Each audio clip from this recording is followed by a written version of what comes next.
Welcome back to FPA Live, where we have conversations with interesting people doing interesting things in and out of financial planning. Sorry about that. Artificial intelligence is no longer a distant trend. It's here and it's already changing the way you live, work, and serve clients. Today, we're diving into what AI revolution really means for the financial planning profession, and more importantly, how you can start taking practical steps to embrace it now. Joining me is someone who's been helping financial professionals grow smarter for decades. Mike Byrnes, a national speaker, thought leader, and the founder of Byrnes Consulting. With over 30 years of experience in practice management and business strategy, and more than 450 articles published across more than 40 financial media outlets, Mike has become one of the go to voices on how planners can elevate their businesses. We're going to cover a lot today, from the sweeping changes AI is bringing to the profession to how you can start using it right away. Whether you're just starting to explore AI or looking to take your use of it to the next level, this episode is for you. So let me go ahead and bring Mike in. Mike Byrnes, it's good to see you, my friend. Thanks for having me on. Thanks, Ben. It's good to see you. It's been a little while. Mike, just so everyone knows, Mike and I go back a very long way. Um, Not only have we been doing communications and PR and things like that in the financial services space for a long time, but we are fellow Boston fans, everything Boston sports. You just lost a lot of viewers. They just jumped off. It's all right. I've talked about my love for Boston on FPA Live before. I can't help it. I mean, all people have to do is look over my shoulder, and you have the light up Patriots logo and everything else. It's all good. It's all good. So how are you doing? How are things there at Byrnes Consulting? Things are great and ever changing, as we're about to talk about. So it's exciting time to be in consulting because I think the world's going to change at a rapid pace that we're not used to. So Yeah, rapid pace is a big understatement. Before we were going live, you and I were talking about some of the ways that I'm actually utilizing AI today for some things, but we'll touch on that in a little bit. But Mike, I know back in February you wrote an article for Rethinking 65. It was all about the AI revolution.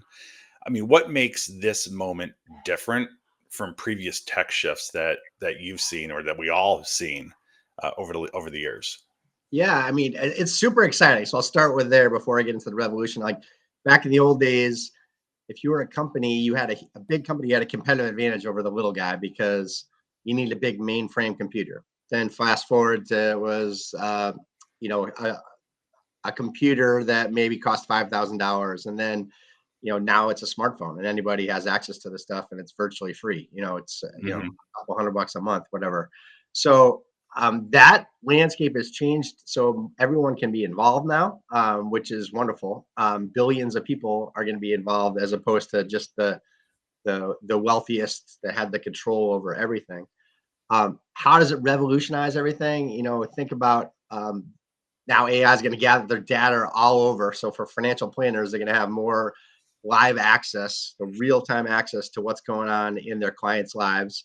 It is going to, think of somebody that does investment management. If they were trying to keep up with 6,000 stocks or whatever number, like no human can do that, right? Not even a team of humans can do it. AI can do that at such a faster pace and gather all that information. And then you start to look at, like, is it smarter than us already? I say from a math compounding standpoint, it's smarter than the average human for sure, right? Our memories fail us all the time, maybe for good reason, but it remembers everything and has access to everything that's online, right? That's public. So it has all that kind of information. I think where AI is still needs to improve is the human element. Obviously having emotion, that's an easy one. And financial planning, we'll talk about that in a little bit, but like that, planners think that's their competitive edge, and we could question that whether that's true or not. So but we do have a competitive advantage as humans there. And I think that advanced reasoning and some of those things, AI is just not there yet. And I think what we're forgetting though is we're looking at the worst version of AI that we've ever seen. um, we're still seeing it hallucinate a little. I think it's better and Hmm. better, and every version it'll be better. If you're new to AI, hallucinating makes crap up. Like it just like pulls things in that have nothing to do with what you're asking it about. And then, I can keep rambling about the future of it, but I really think that we're right now we're teaching AI humans. We're uploading everything we know. Wait till AI starts working with AI and how that is going to be moving at a pace that humans just going to have to get out of the way and see where it goes. Part exciting, part scary, honestly. And so it's cool to have a webinar on a topic or go live on a topic like this, just so everybody could kind of know where we are as an industry. Yeah. I mean, so you and I were talking about this and you alluded to it. I mean, I mentioned this, and I mean, you talk to 99.9% of FPA members, they're going to tell you that financial planning is one of the most human professions that you can possibly get into. I mean, how do you think financial planners, people who are bringing that human element to money management and helping their clients, make big determinations with wealth, how do you think they could use it to even be more human? Yeah, so this is a little futuristic. They're training AI how to be empathetic, like teaching it all our emotions and everything. Imagine. So here's what the problem is we think of chat boxes as AI right now, and if anybody's used a chat box for a service call or whatever, like it Hmm. gets so frustrating. But imagine now you're looking at something that looks like a human. You customize what it looks like so it could be the most gorgeous person you want to look at, and it actually is more empathetic or connects with you emotionally more than human beings. Like they train it. So like there's times where advisors just don't care, right? Or they get tired or they have moved on. And I don't blame them, right? Like, because we're all humans. We might get frustrated. We might get mad. It'll be trained how to be to connect with humans in a way that maybe is even better than when humans. Like, believe it or not, like this stuff seems made up, and I hope I'm not losing the audience, but like this, it's gonna happen. I always like to have people think about the movie Her. I think it came out in Wa- 2013. Joaquin Phoenix. Yeah, and Scarlett Johansson was the voice, right? And so he ends up having a relationship with the lady. He like falls in love with her. I don't want to give away the movie, right? But we are we're not quite there yet with understanding the human relationships that people are going to have. We're going to become so dependent on these devices that it's going to be scary what the next generation, the younger generations, are going to be growing up in. It's really going to change society, and maybe for the better, and maybe for the worse. Not everybody likes change, and there's definitely change coming. Well, I mean, in your article in Rethinking 65, big shout out to Dorothy and Jerry and team over there. Yeah.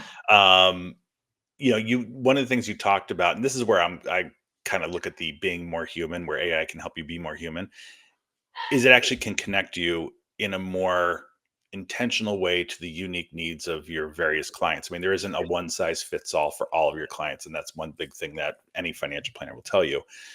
So the opportunity to utilize AI to really kind of distill certain pain points or issues that clients are facing so you can tailor make those communications for those specific clients. I mean, it's one of the things that you were talking about is the opportunity to like put this data, put this information into the system to really kind of distill down, you know, key things that you need to be talking about with clients. Yeah, I mean, think about it right now. Like the average planner, how great are they at maximizing everything a CRM can do, right? So Hmm. there's there. Let's just use the you're working with a widow and they have a significant other that passed away, and you have the memory of something that happened, right? Like, so there's obviously the milestone of their death, but there was a whole bunch of traumatic things that went through. And if you kind of had tracked all that information, AI could use that information to say, hey, I know this is when you found out that, let's make up a name, that Fred got sick. And I know this is probably a really hard day for you. And I just want to let you know I'm thinking about you. So AI generates that message, gives it to the planner. All you do is hit send, and boom, like that person now feels like a human connection that was kind of pretty good, but now they're going to be even closer, right? So that's like one of a million different examples of how AI can be behind the scenes, and it will be in the beginning, right? I wrote another article for the Daily Upside that just went out, and one of the experts, Laura Holt, wrote about the bionic advisor. I don't know if you've heard that term, but literally like plugging into all this stuff, it's gonna help with efficiencies. That's a no-brainer, right? But how can it help you with that human element to make you be better at that? So let's go back to that. The competitive advantage, Sure. and why the original robo advisor thing didn't succeed is because of trust, because of having that human connection, and then personalization and communications, all those types of things. So now like AI will help them communicate in a way that like is unthought of. Like right now, how many people blast out an e-newsletter? Let's say that goes out monthly, and I look at these statistics. I don't know if you ever get to look at them. Like the Mhm. open rates and the click-through rates are dismal, and it's because it's just like this cookie cutter piece of garbage that goes out to everybody. Sorry, industry, but like it could be way better. And so that being able to proactively communicate, there's a term that some AI experts call, they hate it, like hyper customization, but like literally that's where everything will be so personalized and more frequent and be in the moment, that will at planners will just come across looking so much better in the near future. Um, Now imagine, let's say you have 200 clients and you got to send them each an individual newsletter once a day, or at least once a month, but let's say weekly. It's just not possible, right? There's no resources for that. And where the industry goes now is they know communications are important. And I'm sticking with communications because you're a communications guy. Like, Mhm. so imagine they pull that in and they get the vendor that puts out the same content that goes out to the whole entire industry. Like, it's better than nothing, but it's not differentiating them at all, right? Right. Um, and I mean, it's different when you're institutional and you're working with big clients, but when you have a private client relationship, a big piece of that relationship is about the human connection.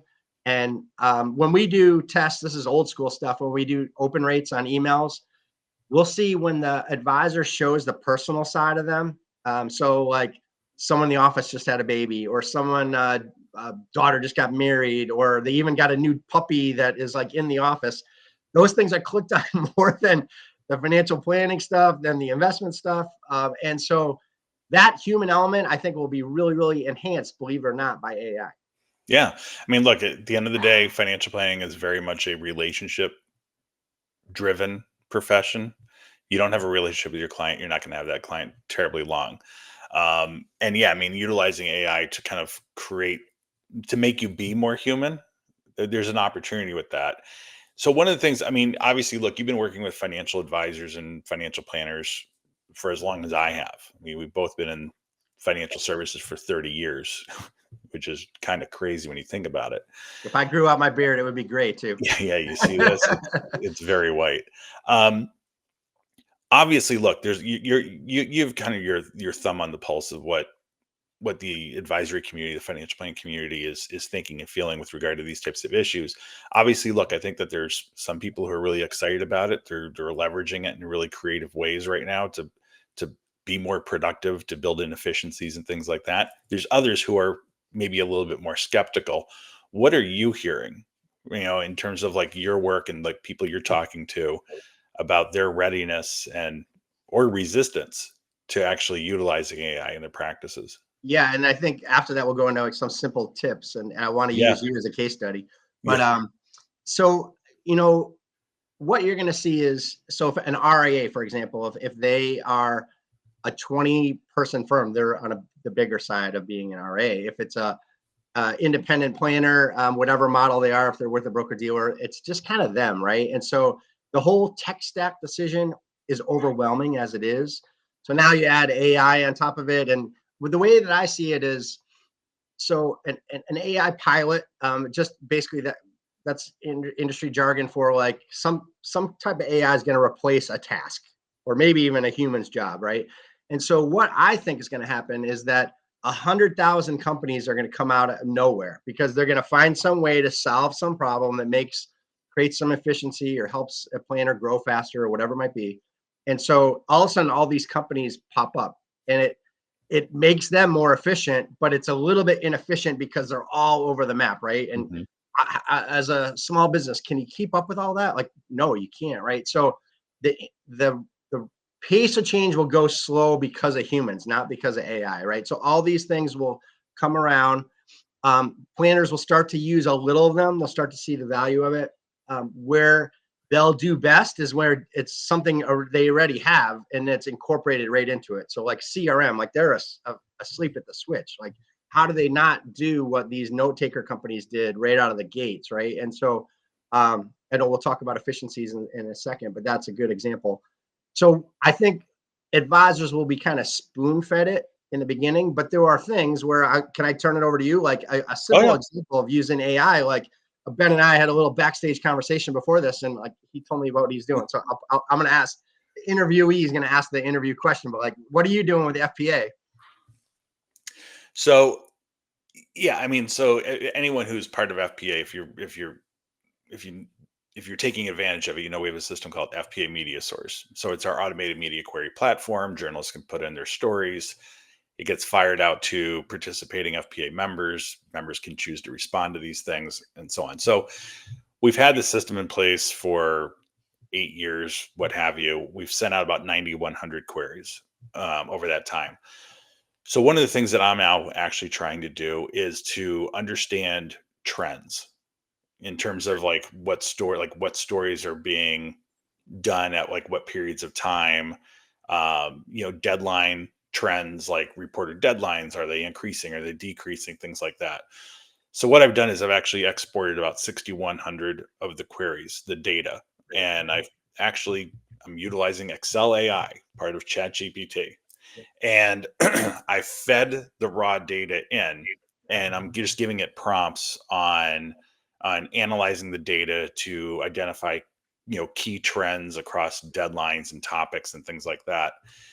And I mean, it's fascinating because to do this myself, I mean, I've said this to myself a lot. I've been doing. I'm like, I could never have done this. I'm not an Excel junkie or anything like that. But the trends that I'm out actually starting to mine from this, it's crazy. Like one thing that I was trying to ascertain is how have journalist deadlines over the last 7-8 years, how have they actually shifted? I mean, with the fast-paced digital news cycle, are journalists working on a more of a compressed time frame?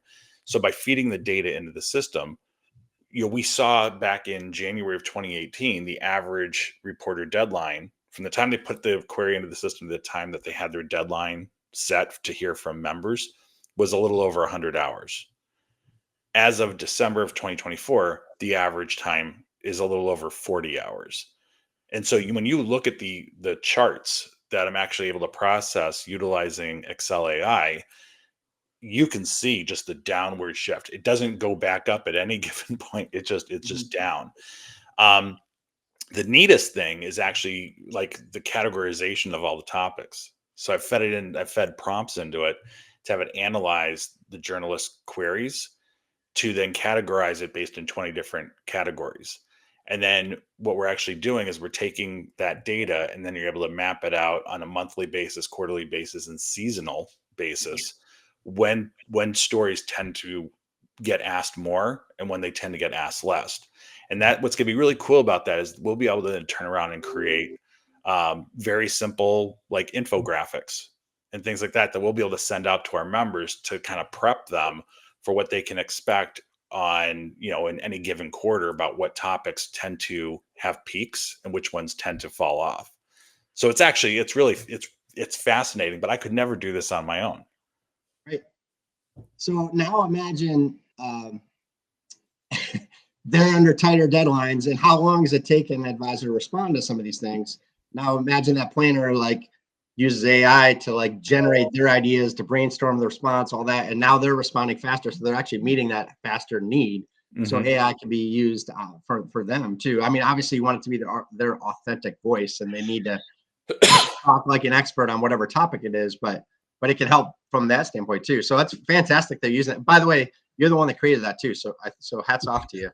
No, it's a labor of love. I love FPA Media Source. So, but I'm interested in hearing from you. I mean, data analysis, I think, is one very easy thing that people can use it for. But what are some other things that you're seeing or that you recommend to advisors who might be a little skeptical or a little resistant, so they can dip their toe into the pool to start to utilize AI in ways that are going to build in those efficiencies? So I think that there's two number one resistances that I hear. One is a compliance privacy one. 100%, you should have that. The regulators are always going to be behind on something that's moving this fast, but pretty much everything still applies. Like you should not data dump your client information into something that's open that AI can learn from and use in some way that could go out to the public, like that's scary stuff, right? So you have to have some governance around it. The other one is like the resistance is I don't know where to start. And so I wrote an article, 3 simple ways to get started with AI. And it was kind of the beginner, no, novice, beginner, and then intermediate. Hmm. And really the beginner one was a note taker. Either the planner will have the meeting and they spend, so let's say it's a 90-minute meeting with their clients.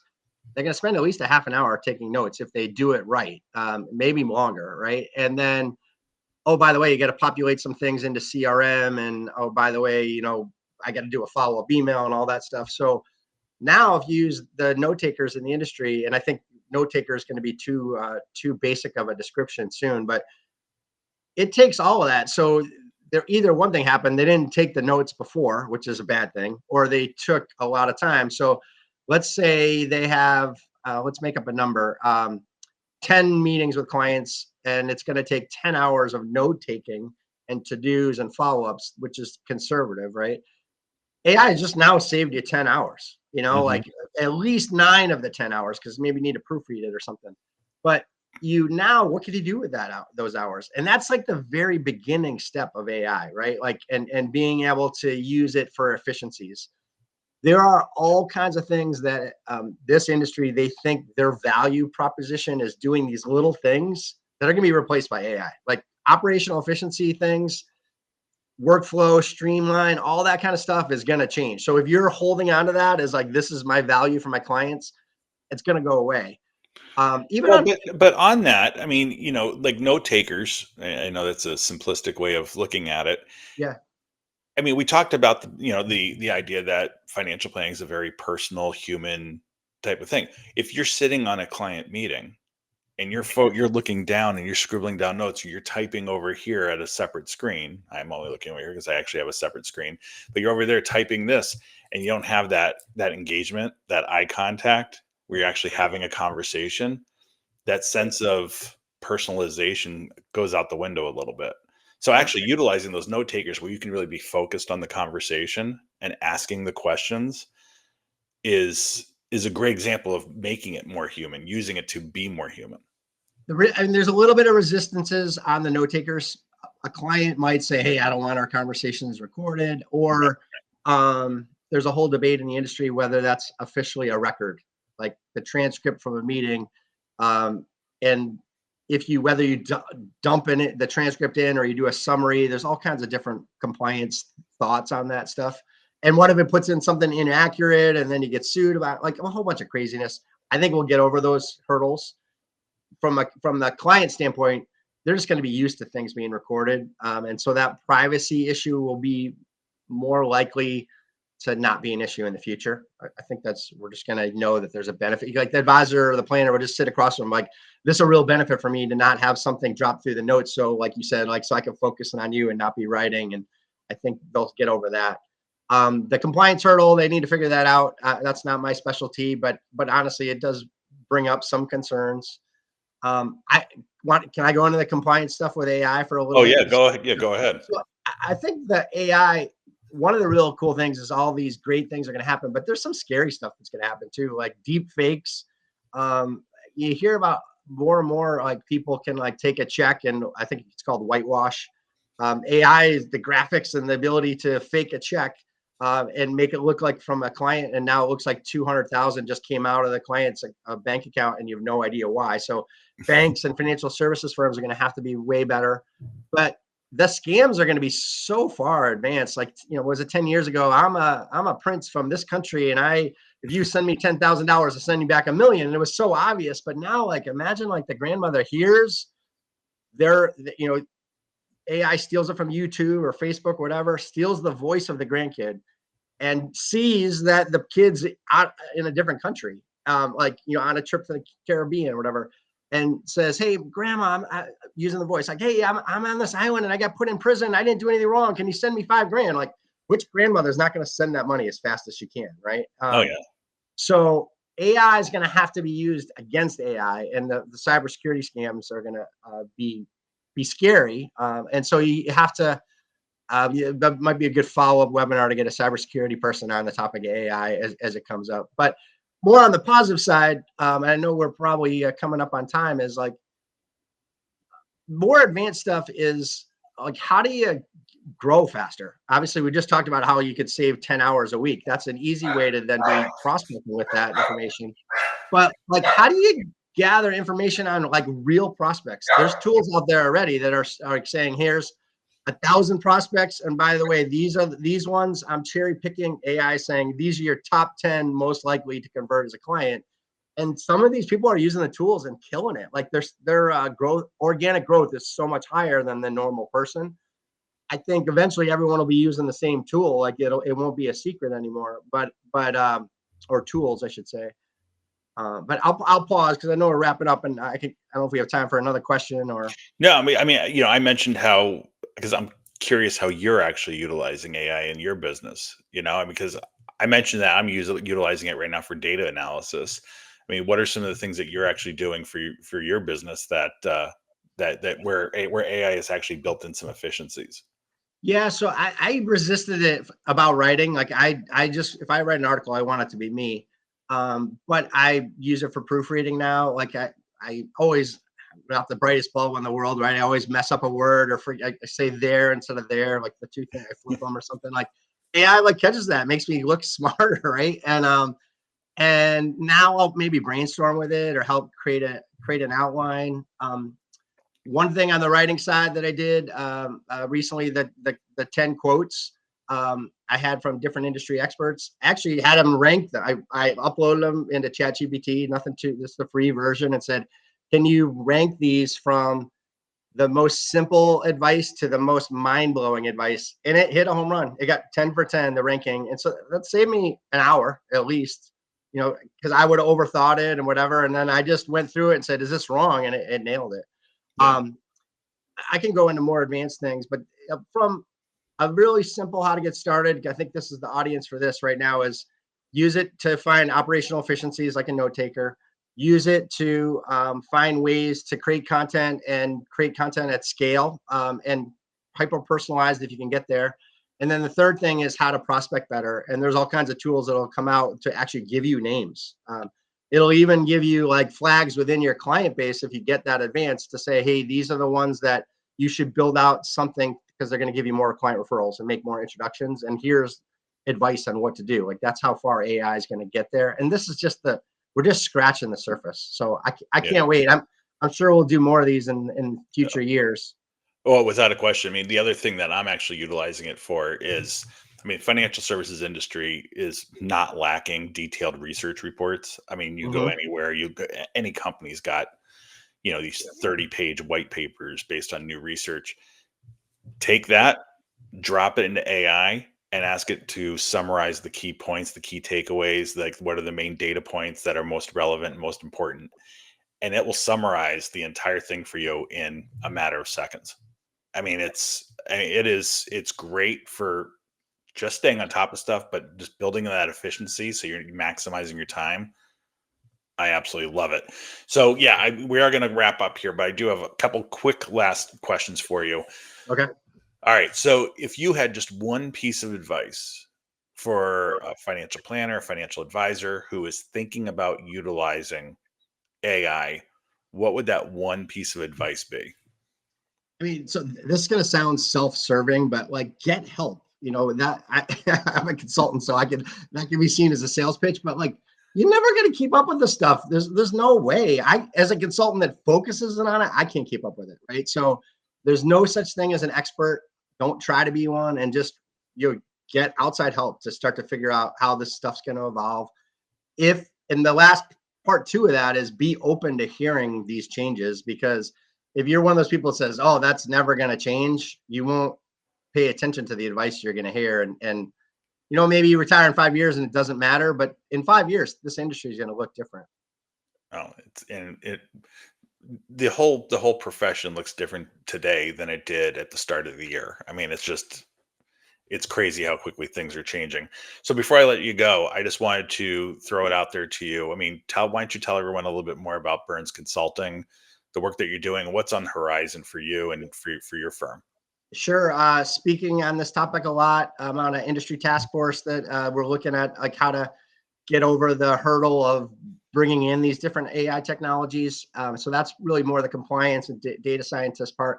My job, I'm trying to keep in front of the 400 companies that exist in our industry now that will be 4,000 and then it'll be 100,000, at least be 20,000. I think they get gobbled up. I think like one big enterprise gets all those siloed companies and rolls them all up. So that's what I'm doing. I'm just trying to. When social media came out, I always say there was 3 social networks, and I had to try to stay ahead of them. This is like it's going bonkers, man. There's like 10,000 things that are happening every day. So trying not to have my brain explode. Maybe that's why I don't have the hair anymore. But yeah, I'll write about this a lot. So if people want to go to byrnesconsulting.com, it's spelled BYRNES, byrnesconsulting.com. Excellent. And one thing too, I always, when you had the coaches corner, I always said like, Yeah. if you want a free consultation on this as your FPA member, I always am a fan of the FPA. So I'd be glad to help with that. No, that's a great offer. I appreciate that. I think we all appreciate that. And I certainly appreciate you, Mike, Right back at you. taking a little time. I know that this was just a quick 30-minute conversation and we just basically brushed the surface Yeah. of what we could do. So I am definitely going to have to try to get you back on later this year so we can dig a little bit deeper Okay. into the world of AI. And I know you've got a lot more writing you're going to be doing about it. But everyone, once again, this was Mike Byrnes of Byrnes Consulting, byrnesconsulting.com. Take a look, learn about Mike. He does great work for financial planners. So thanks, Mike. I appreciate you being here today. You're the best, Ben. Thank you. Excellent. Thanks. And I want to thank all of you for taking a little bit of time to join us today on FPA Live. And I'll remind all of you that you can see all of our FPA Live conversations that we've had, this one, plus our entire library of content at fpahub.org. That's fpahub.org. And as always, you can scan that little QR code right there in the corner of your screen, and it will take you to the full library. And with that, I'll let you all go. Have a wonderful day. Thanks, everyone.